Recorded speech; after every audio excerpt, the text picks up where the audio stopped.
Okay, so this is benchmark question number 1. Let's see what's going on with this one. This one says a segment is graphed on the grid. 2 points will be plotted on the grid with a segment to show y as a function. So they want a function if you plot these points. Okay, so hold on, let me just. So this one here, just basically graph the points. When it comes to the points, remember the vertical line graph test. You have 2 points or two part of the graph drawn by one straight line, not a function. So let's go 3, -6, 3, -6 down here. I think that's a point. -1, 6. Draw vertical line, crosses it twice, so no bueno. 1, -6. Draw vertical line, crosses it twice, nope. 0, 2. Draw vertical line, crosses it twice, nope. -2, 4. Yes, you draw it there. Draw vertical line, crosses it once, function. So let's come out here. This one says marble is in the shape of a sphere. Diameter, we never use a diameter. We use 6.5. Close as the volume, so this one's going to be 6.5. Let me go down to the answer choices.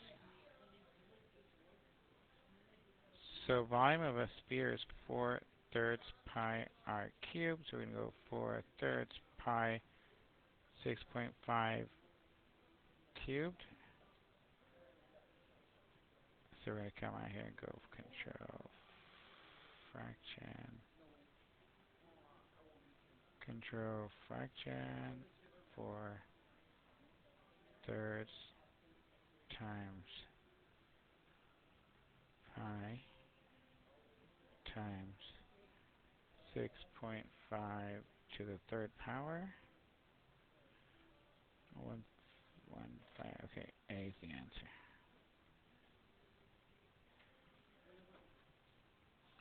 Okay, which is the closest to the distance? Now the distance is going to be shaped off, It's going to be a straight line like this from K to L. But for us, we need to create a right triangle. I'm going to go down this way and go down this way. And once we create a right triangle, we're going to use the idea of a squared plus b squared equals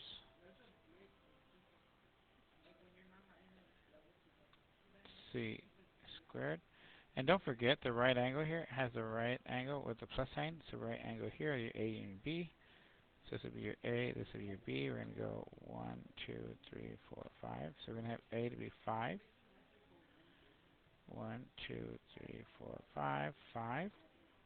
So we're going to go with 5 squared plus 5 squared equals 2 c squared. And I have no idea. 25 and 25, 50. Square root of 50 is about 7 point something.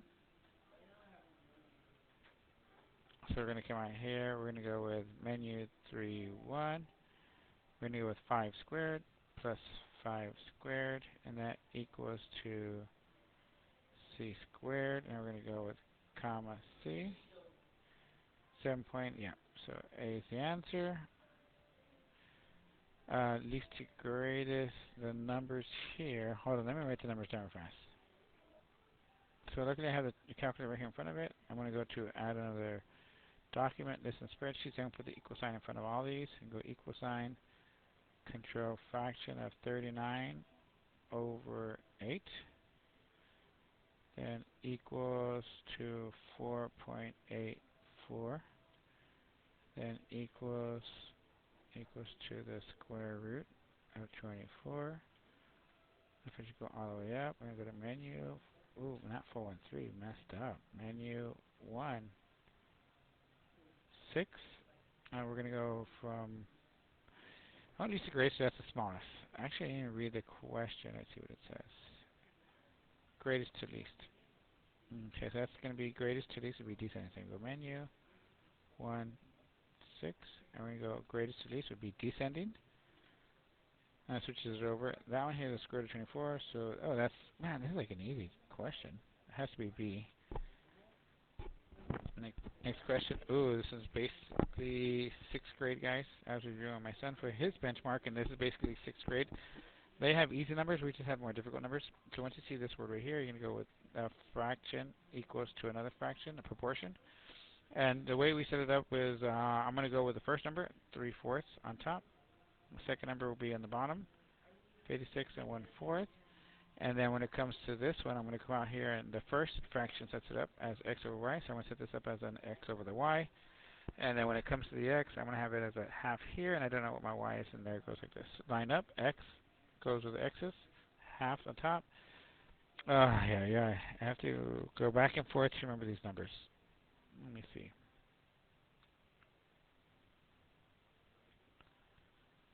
So I'm going to go back to a calculator. I'm going to put menu. This is what I would do, guys, menu 3-1. And it's kind of crazy with all these numbers, so I'm going to set up the proportion with the fractions first. And then the first number on top is that 3/4, right? So I'm going to control, add a fraction on top. And you can see the difference right here. The big lines are like the main ones from the original proportion idea. This half, or this fraction on top, I put it on top, so that there's a little smaller divisor or division bar, or whatever you want to call it. Now, that's the top number. You can see it's still aligned with the equal sign. So now let's go ahead and add the bottom number. The bottom number is the moneymaker on this one. If you don't remember or know how to put the fraction on this one, then you're going to get it wrong. But you have to put 56 plus the 1/4. Now you can see the equal sign. This is the main thing. We're going to have this over this is equal to something over there. That's something. And let me see what the numbers were. X is on top, so 1/2 over y. So we come out here, 1/2. We're going to add a fraction again of 1/2. And then we're going to go over y. And then we're going to step off to the right and say comma y. And there's 37.5. Really easy, not too bad.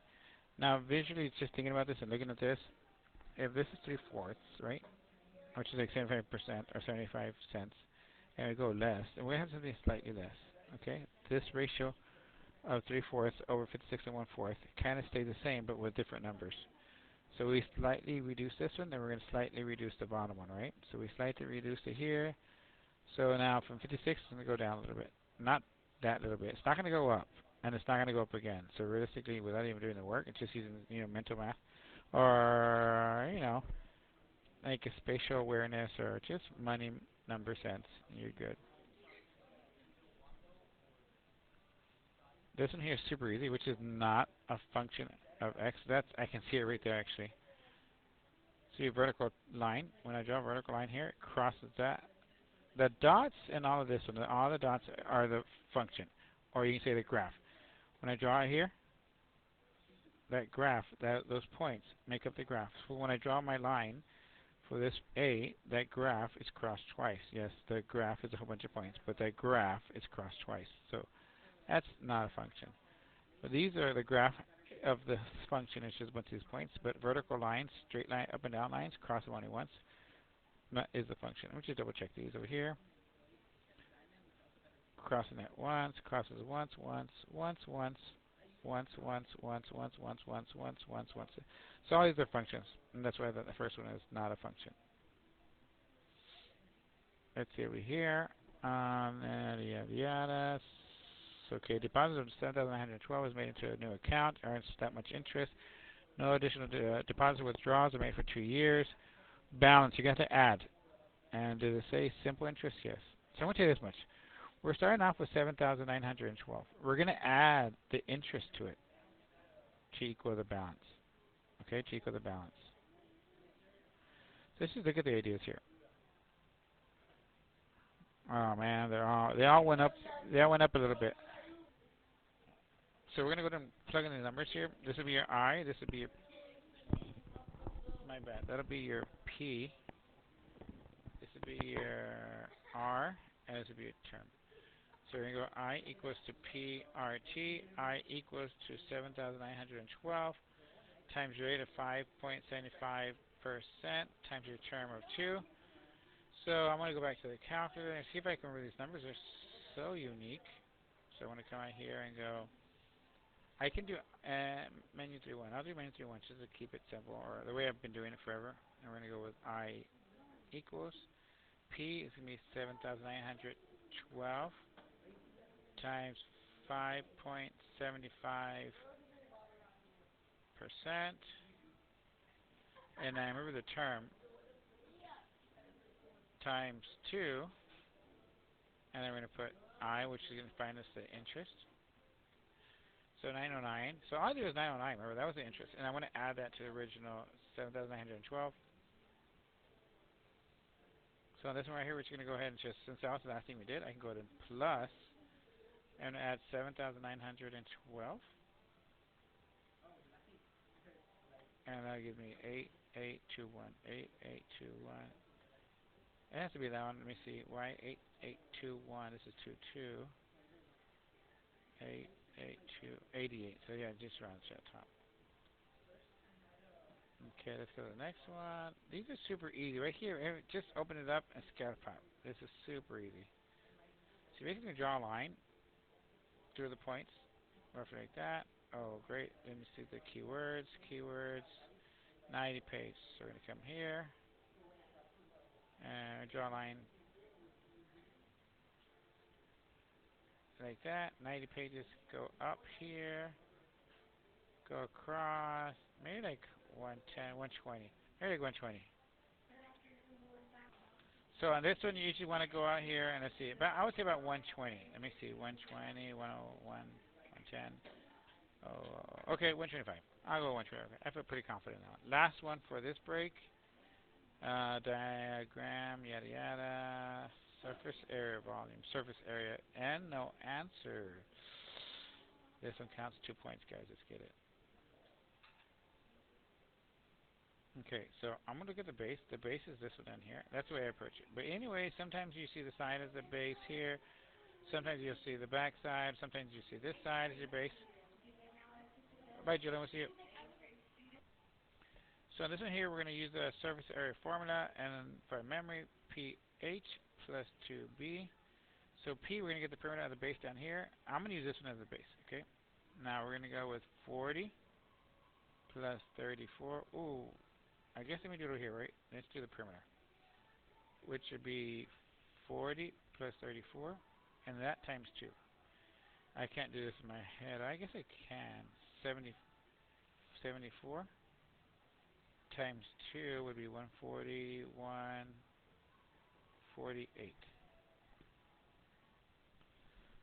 So that becomes 148, my bad, and then H. Let's get H. H is going to be the height, the distance from one base to the other base, so that'll be 30. And then we're going to go with the area of the base. Man, this one I don't know. It's going to be 40 times 34. I can do that on the side. That'll be 34 times 4, and then we'll add a 0, 16, 12,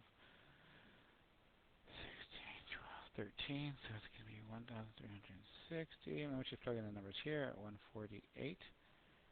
And I'm going to do this on the calculator because I can't change the screen, guys. Times 30 plus 2 times 1,360.